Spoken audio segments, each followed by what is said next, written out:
Fala pessoal, Adriano Rabelo por aqui e nesse vídeo nós vamos bater um papo sobre Anti-Gravity. Bora pro vídeo. Eu não sei se eu cheguei a comentar com vocês no último vídeo que eu sou aluno do curso de MBA de Engenharia de Software no Brasil e tenho aproveitado as disciplinas do curso para poder testar algumas ferramentas de IA. E uma dessas disciplinas foi pedido para a gente criarmos aplicações utilizando somente IA e avaliar a qualidade do código que ela tem gerado. Eu vou compartilhar para vocês uma dessas atividades que eu achei bem bacana e os insights também sobre a ferramenta. Bem, falando sobre o que foi gerado, eu tenho aqui um diagrama da arquitetura que eu pedi para a IA gerar. Então eu tenho um front-end em Angular, um back-end aqui com uma API em Spring Boot, pedi para implementar toda a parte de autorização, autenticação e autorização e também disponibilizar aqui um banco de dados relacional e um in-memória. Para falar o que eu acho, assim, logo de primeira. Pessoal, eu fiquei surpreso com a ferramenta. Eu já tinha utilizado, mas sem o plano. Atualmente eu estou com o plano da ferramenta, pois haviam acabado a cota. E para ser bem sincero com vocês, eu estou bastante surpreso com a quantidade de código gerado. Aqui é a estrutura do projeto. Então vocês podem ver que foi gerado aqui um back-end e um front-end. Eu passei também algumas instruções aqui para os agentes trabalharem de maneira melhor, ou seja, eu passei instruções sobre a arquitetura, sobre as regras de negócio que eu queria que ela fizesse, enfim, todas as instruções ali inicial. Só que aí tem alguns pontos aqui que eu gostaria de compartilhar com vocês, que eu pedi até uns relatórios para serem feitos. Após a IA gerar o projeto, eu pedi ela para que ela mesma gerasse uma documentação da análise do código gerado. Então aqui que começa a ficar um pouco confuso para mim sobre a criação de projeto apenas usando IA. Por quê? A própria IA, ela coloca aqui no relatório que foram encontrados vários problemas no código. Ou seja, métodos muito longos, classe com responsabilidade múltipla, código duplicado, enfim, várias coisas. Ou seja, apesar de realmente criar toda a aplicação, eu vou até mostrar para vocês aqui funcionando, a gente percebe que ainda não é 100% confiável utilizar somente a IA para gerar código.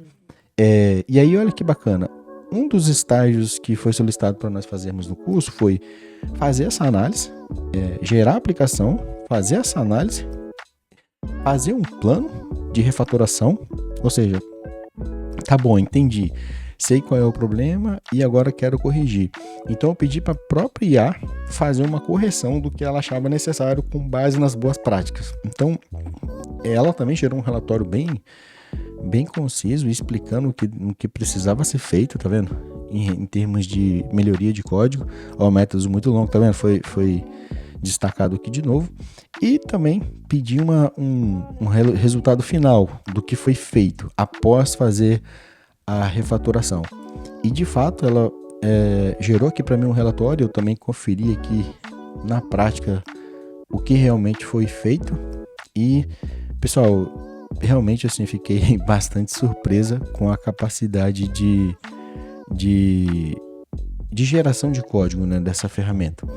Mas aí vamos só para as considerações aqui, que eu até coloquei aqui no final para compartilhar aqui com vocês e também para ser uma parte da entrega.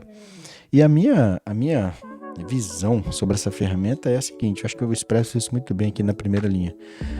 A experiência vivida nessa entrega confirmou que o uso de inteligência artificial na refatoração e geração de código atua como potente catalisador de produtividade, modificações massivas com transições e tipagem, criação de classes, serviços e migrações para linguagens de designs modernas, que tradicionalmente levaria horas, né, para serem feitas. No entanto, uma lição crítica, né, sobre essa utilização massiva é que frequentemente não consegue absorver e implementar completamente regras de negócio. Esse é um dos fatores que eu observei, mesmo você fazendo um bom prompt e colocando isso para que a IA realmente implemente, vários pontos, vários aspectos de regra de negócio, de vazamento de memória realmente não são aplicados na prática. Então, esse é um dos pontos. Inclusive, se eu chegar aqui e mostrar para vocês uma coisa que eu percebi, fazendo uma análise profunda, eu acredito que não seja tão fácil dar manutenção em um código gerado por essas ferramentas, porque olha o nível que veio o front-end. Aí certamente algumas pessoas vão falar, mas é só você especificar, colocar isso lá nos prompts. Eu coloquei, e mesmo assim, olha o jeito que foi gerado o front-end. Não tem separação de CSS, não tem separação em arquivo de HTML, mesmo você colocando input de alguma coisa. No mais, assim, eu tô até muito surpreso com a quantidade de código gerado, com a aparência também da aplicação. Deixa eu até mostrar aqui para vocês.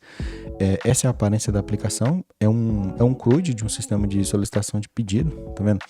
Acredito que funciona até muito bem. Ó, tem um dashboard, tem as ordens aqui, eu consigo editar, aprovar, consigo fazer uma solicitação de uma nova ordem, tá vendo? Muito legal, tá vendo? Bem, no mais, indo aqui mais para uma questão pessoal, resultado final da minha visão sobre a ferramenta, gostei bastante.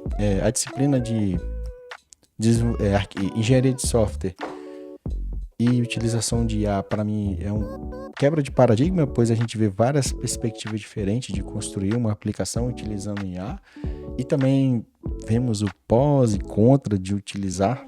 E uma coisa que ficou de fato para mim não é possível confiar 100% na IA. Há necessidade de uma pessoa com conhecimento bem profundo em cada coisa, revisar tudo que está sendo feito. Apesar de ser um código massivo, há necessidade de refatoração, há necessidade de aplicação de boas práticas e revisão de tudo que é construído, tá?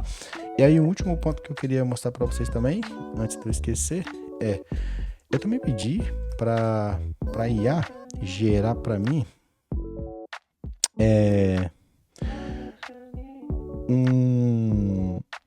uma estrutura em Docker, ou seja, então até a parte de container, a questão de disponibilização da aplicação também funcionou. Esse é um outro ponto também que me chamou bastante atenção, tá bom?